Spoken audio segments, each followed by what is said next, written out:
I don't think he missed really on the entire track list. I think this is funny. This is one of the albums that we're the farthest apart on. Um, I think I should have said it in the intro, but as far as Lupe Fiasco goes as a rapper, I think that when he's at his peak and he's focused, I don't think that there's a better rapper in the history of music. Like I think you can argue that there's people that are on the same level. There are people that are in the same stratosphere, but I don't think that there's anyone that's topping what he brings to the table, just as far as like lyricism. Let me put you on game.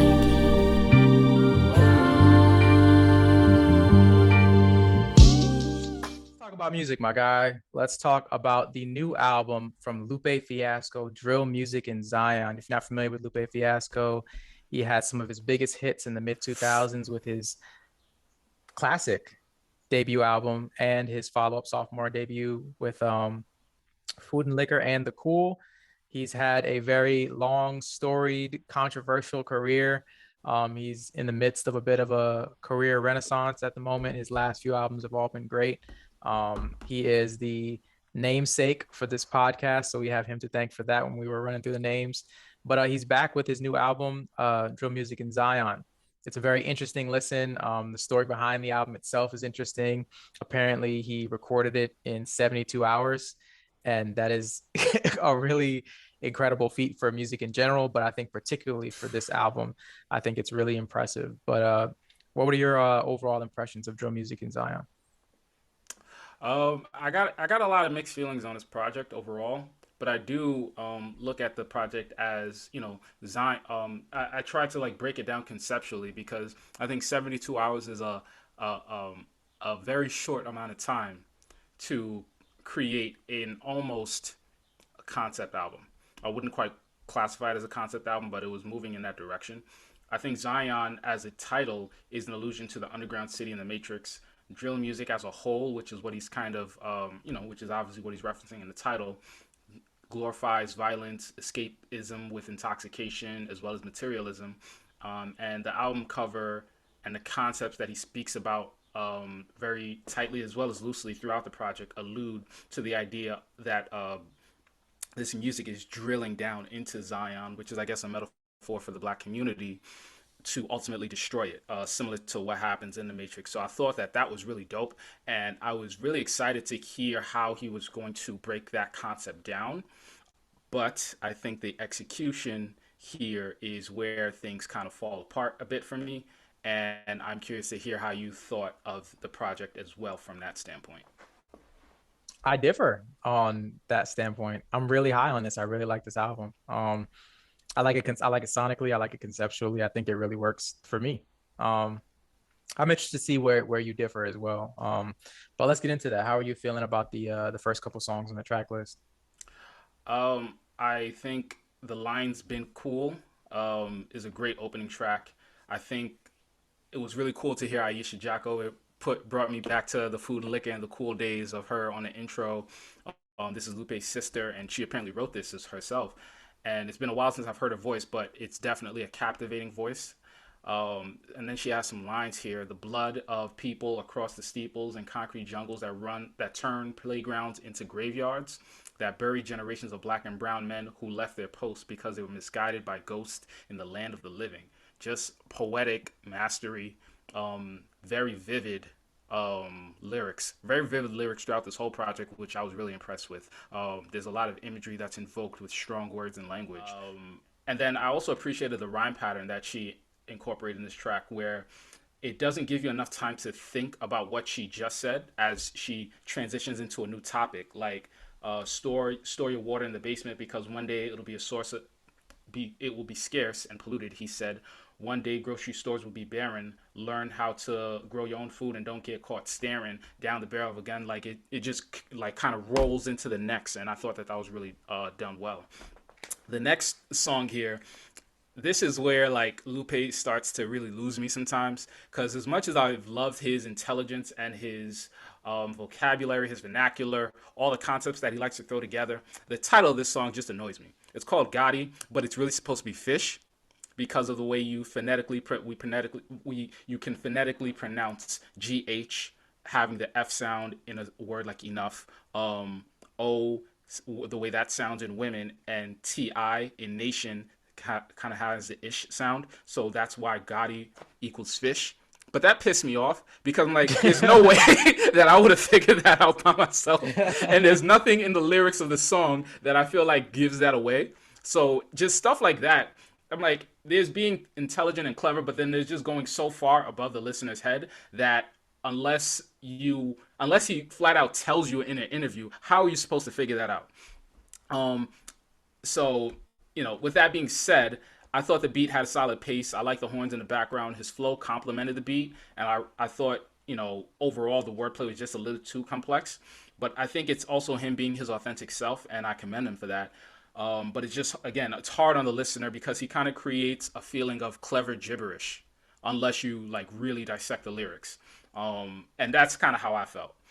Moving into a track like Autoboto, I thought it's another densely packed song. References to so much. He references so much in the lines and the bars. I thought the flow was really strong. I thought that really captured his delivery. And it was really well executed. And I thought it really popped on the track.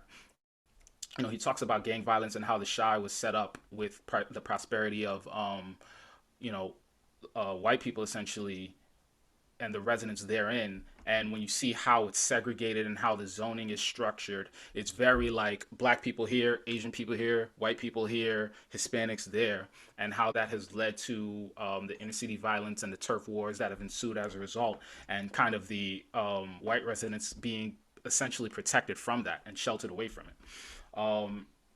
I thought the hook was cool, but the was a little bit too much, even though I thought it was catchy. The performance by Niara I thought was solid, especially on the outro, and I liked how that contrasted with his rendition of the verse and the hook. And I thought that the pacing of the song was done effectively. So, overall, I thought it was solid, but again, a little too dense. And then finally, moving into Precious Things, I enjoyed the combination of synths and the melodic keys with Niara singing on the hook. His rapping was a bit clearer, and I thought he painted a better vivid picture in this song, with throat slicing and the arms that put arms in bars. I put arms in palms bars. And I like how he uses his hands as like a metaphor for describing betrayal and the lost relationship between himself and his fans. The overall song kind of anthropomorphizes his hands and concluding that after getting him to the top and being the creative outlet, they kind of turn on him and he loses creativity, or at least the hands of the person who's talking about loses creativity, and they're unable to execute the abilities that got the artist to that point. So, really, really tight and really done well as far as that concept goes. So, a little up and down and spotty in the beginning of this album for me. So, what did you think? I love this. I don't think he I don't think he missed really on the entire track list. I think this is funny. This is one of the albums that we're the farthest apart on. Um I think, I should have said it in the intro, but as far as Lupe Fiasco goes as a rapper, I think that when he's at his peak and he's focused, I don't think that there's a better rapper in the history of music. Like, I think you can argue that there's people that are on the same level. There are people that are in the same stratosphere, but I don't think that there's anyone that's topping what he brings to the table, just as far as like lyricism. Because I think even if you don't deep dive, for me at least, I think that like the linguistics of it, the bar for bar, the turns of phrase, I think even if you're not diving into what he's saying it, I think how he's saying it really like does it for me as a listener. But yeah, yeah, Lions Dean, I love this. I love his sister's poem. It was a very nostalgic intro because we're so familiar with her voice as fans. So I think that that was dope. She really sets the tone for what the theme of the album is to me, where, how drugs and violence can decimate our communities and, influence our music, because that's kind of what drill music in a lot of ways is founded off of, that kind of environment, but how that kind of stands opposed to self-worth and knowledge, but both of those things kind of coexist in the same place. So I think he kind of does a good job of letting her set the tone in terms of the concept of the album. Fish, I guess, is what the title of the second track is. I really like that song. I love the trumpets and the jazzy instrumental. It's a perfect showcase for Lupe and his lyricism as he discusses like the dangers of the ingenuity that kind of comes with capitalism. So, he says it in a line where he says, giant leaps, beware where the ladder leads. So it's like, we're taking these huge steps technologically, but be wary of where this is going to take you. It's like the whole, funny Giannis robot conversation that we had, a few months ago. And then the Assassin's Creed line. So if anyone's ever played Assassin's Creed, the whole neural link, with that being a concept in the game and how Elon Musk is trying to create that as an actual thing in the real world and how he's kind of proposing the dangers of that and then tying that to the whole Adam Eve scheme. Like it's just top notch, like, lyricism. Of course it's almost like homework sometimes, but I think for me, when you get those little nuggets, it kind of leads into an album that has a lot of replay value for me. And then of course he ends it with the fish line at the end, so if you are paying somehow close enough attention or you're that smart, you can catch it, I guess. I read the lyrics. So that's how I got it. But yeah, Autobotto, I like that as well. It's probably the songs that has the most bounce on the track list. I know you alluded to the allusion to the Matrix and Source and how that connects it to the theme of the album. He had that line on there about what's an infrared dot to a whole .gov, and saying like you have these, people that are creating these own personal militias, whether you're talking about a place in Chicago where there's gun violence, or you could be talking about people that, they don't want their guns taken away and they're fighting for their right to bear arms. What is your infrared dot to an entire government? So it's a really catchy turn of phrase, So yeah, kudos to him. Precious Things, the whole hand analogy is crazy, and I think he's using it as a reference for the tenuous relationship between different factions and gangs in a city like Chicago, where there's truces and there's murders and there's calm periods, but it's all this kind of revolving cycle of betrayal and violence. And yeah, the whole we was hand to hand all state, pinky speaker, thumb receiver, like how we used to call make all shakes, now it's fingers crossed over small stakes. Like it's just, even if you don't get the hand thing, like just bar for me, I think that's really lyrically impressive. Kiosk I thought was dope to move into the next section of the album. It sounds like a song that I think would fit really well on the Cool, particularly the whole middle of the mall. Like it sounds like a song that would exist on the Cool. The subtle piano, a really excellent take to me on the materialism in hip hop and how Lupe himself is guilty of it. So he's not just pointing the finger at other people. And the start of the third verse is really incredible. Diamonds only worth what you're willing to pay. A deceptive game you're killing to play. Now I have diamonds. It's an odd feeling this way, but when they start to sparkle, that starts glittering glaze. It sways. Take your mind off today's where preachers can praise AIDS as God killing the gays. What a fucking phrase. It never ceases to amaze. But when he dies from cancer, that's God's mysterious ways. Jesus saves African soul slaves. Gabriel's in Afghanistan passing out AKs. It's just like Jesus. He keeps like, going. like yeah, and there's more. Like I feel like I could quote this album for 3 hours, and I think I still wouldn't be done. But yeah, it's just really, really interesting. And then the whole allusion to materialism in hip hop as well is really intriguing. And then you get to Miss Mural, like, geez, bro. Like just a genius concept about the consumerist nature of hip hop and how we've kind of monetized art and what that means, and how the sale of music has become so transactional that you've kind of lost the art in it, and how the painter is a musician and the patron could be like a record label or it could just a consumer, and how purchasing music can just strip it of like its inherent artistry. So even when he goes on to the second half and he talks about how the largest buildings used to be churches, but now they're banks and places of business, signifying how society has kind of done away with worship in favor of like monetary gain and worshiping money over worshiping like a deity. So it's just like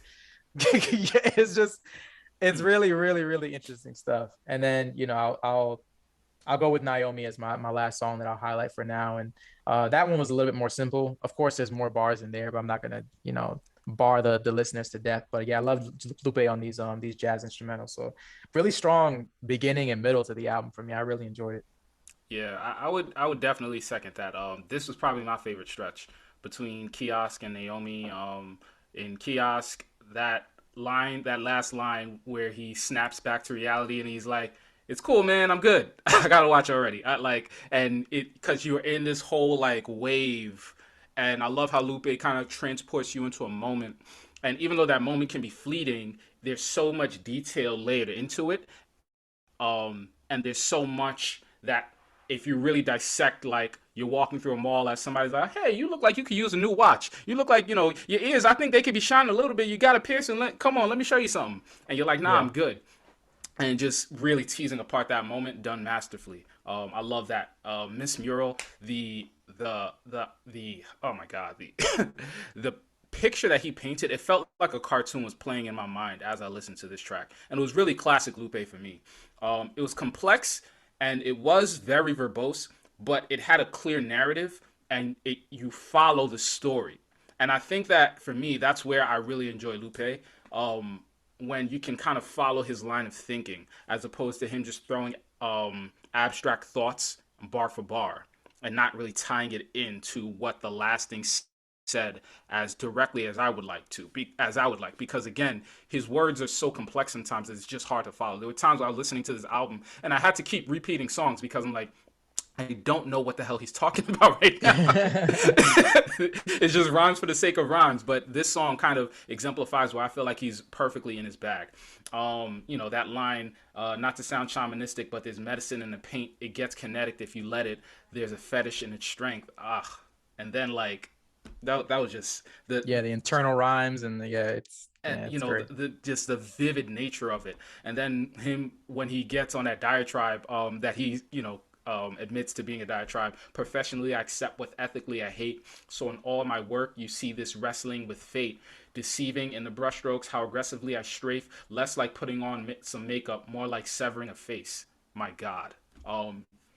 And you think about his brilliant ability to create metaphors and allusions to different things in life. So he's comparing artistry and literally being a physical painter to himself as a rap artist. It brings you back to Food and Liquor with Kick Push and him and the person being like talking about pushing drugs while also talking about skateboarding and those being parallel. Like just beautiful stuff there. Naomi, I really enjoy the boom back sample and the percussion and the pace. His flow and delivery really stood out. And I love that second verse when we talk about Malcolm X. But then for me, this is where you kind of get into the so-so part of the album. Drill music in Zion, I thought the melody was done well, and I thought the hook was catchy. The instrumental was really beautiful, and I love the excellent use of the horns. But I thought he could have used a different voice on this hook. You know, and I think that it kind of gets bogged down with his singing to some degree. But I did like some of the bars, like got caught, fought, lost, electrocuted to death, came a little late for this rescue and the flesh. DNA exonerates posthumously whatever's left. I thought that was really fire, and talking about how the innocent, things like the Innocence Project look to free people who have DNA evidence that kind of exonerates them, but then they're still on death row. And unfortunately, the amount of people that have died, I think they say like what 4% or something like that of people who are on death row are wrongly convicted. So that was really fat. I really like that he kind of brings that to attention. And then Seattle, I like the punk themes. I thought the punk themes on this song were solid. I like that it was different type of track in the context of the album. I think it's really cool to experiment with different sounds. And I think as a whole, it's a good sounding song. I like lyrics like, especially on that third verse, he's like Goju went from fish sticks to Nobu, Spear Bomb. When I show you Molotov cocktail Goku, I thought that was really brilliant because a Molotov cocktail is normally done with a spirit, so to speak. I didn't Yeah, catch that. yeah, and so a spirit bomb as you throw a Molotov cocktail through a window to destroy a place with the liquor that lights it on fire. I thought that was really dope. But then I think just the sound aesthetically kind of threw me off. And Hmm. I can talk more about on Foxnem as a closeout, but I'll let you get to that. And what I really wanted to kind of discuss was just I feel like Lupe missed an opportunity here. I think that the instrumentals are really solid on this project, but when you call something drill music, I think you have to have at least one song that has a drill beat. And I think that he could have ironically used drill music and drill music instrumentals on this project to hit home the ideas that he's trying to talk about in drill music. But it feels more like a professorial lecture and Hmm. a like you're in a university and you're dissecting music from 1,000 feet high, as opposed to actually being a part of it and then trying to, um, you know, dissect it from inside out. It feels like he's an outsider talking about it as opposed to being an insider. And I feel like that's where there's a lost opportunity and something could have been done really powerfully with the sound of drill that's really popular now. And I feel like it could have also made this project more accessible in a lot of ways. So that's kind of that's what I was wrestling with. As far as writing quality, this album is awesome, but just conceptually, that's where things get a little wonky for me. I understand that. I think you might have. I think you might have had like another lasers on your hands if you would have reached that far outside of like what his comfort zone is. And I think you probably have to sacrifice some of that lyricism if you're gonna make drill music, because drill music lyrically is a lot more simplistic. So I mean, but I mean, maybe he could have gotten the same points off in less verbose in a less verbose manner. So I don't know. I think I like Lupe on this kind of production. I think it lends itself to what he does lyrically. But I could definitely see the disconnect that you have.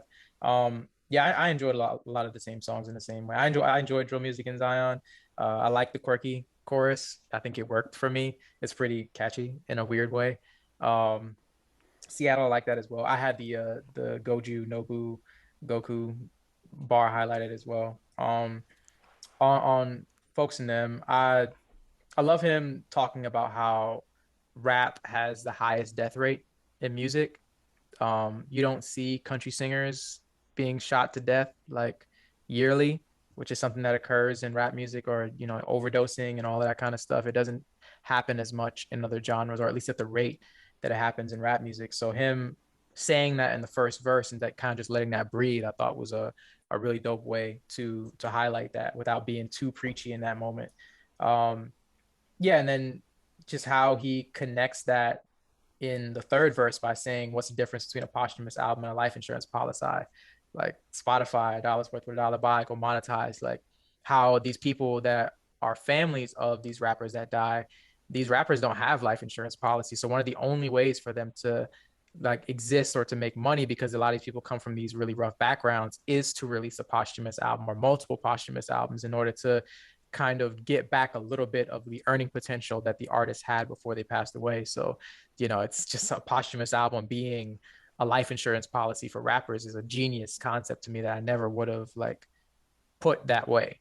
Um, Yeah, and yeah. then, the whole rhyme scheme he had at the end, which isn't related to the first part, but he said, I've admired many cities through the windows of hotels. From the window of a plane, I've seen the window of a cell. The plane started to fly, the rain started to fall. That's LaGuardia and Rikers, the airport next to a jail. I took a picture, looked like my window was crying because it was all sad. It was sad that was all they saw every day was somebody flying. So I don't know. Is LaGuardia and Hmm. Rikers, are they really that close to each other? Yeah, so Rikers sits in between Manhattan and the northern part of Queens, and so LaGuardia is an airport that is put at the northern part of Queens. So in theory, they could. It's definitely seeing distance if you're in the right spot of the cell. Yeah. So Or to see someone in a cell who is, incarcerated and not going to be able to leave likely anytime soon, and seeing people that are leaving at their whim and their fancy, in an airport, not only traveling, but traveling, across the globe when you're stuck in like, 12 by 12 or whatever the the dimensions of a cell are, is I think a really interesting uh metaphor. And then to see all of that from the bird's eye view of a plane, I think is really interesting. But yeah, just a really strong close to an album that I enjoyed a lot. An album that definitely took some homework and some diving into to understand. I did not understand this at all on first listen. I had to do a lot of reading, but I think I enjoy that album as much as I enjoy an album that makes me just get up and dance. So, for mhm. me, it was a good listen, but I can understand why it gets a little bit like a lecture at times. But for me, I think it was an interesting lecture that I would attend. It's more like a TED talk. Yeah, no, definitely. Yeah, I guess you want to go three favorite tracks. Yeah, yeah, sure. You can give me on Folks in Them, Miss Mural, and I'll go Autoboto. Okay. Yeah. For me, I got Kiosk, Miss Mural, and Naomi as my favorites. Fair enough. If you had to recommend this to our listeners on a scale of hard pass to must listen, what would you say? Uh, I would say give it a shot. I think it's incredible as far as it is lyrically, and the complexity and the ideas that he laid forth. But again, I just go back to the, I think, half-hearted effort to talk about drill music in a conceptual way. I love the artwork, and I feel like he invokes so many interesting concepts and thoughts, but it's this project, and because of his reach at this point, it's so niche that it's not going to get to the audience that he's actually trying to talk to. And I think that's where I have difficulties with this project, because of it, to me, it feels, as great as it is, it also feels like a missed opportunity to get, the youth back into enjoying lyrical rap, as well as an artist who is a bit on the older side, maybe stretching themselves as far as instrumentals to dive into a genre that is really popular in the city that he, big ups all the time. So yeah, that's why I say give it a shot, because I just don't know if enough people are going to give this the time that it deserves, and I don't know if some people will think that it's worth it in the end. So yeah, it's kind of, yeah, it's in that range for me. I feel you. I don't think the kids would have been listening to a Lupe Fiasco drill album anyway.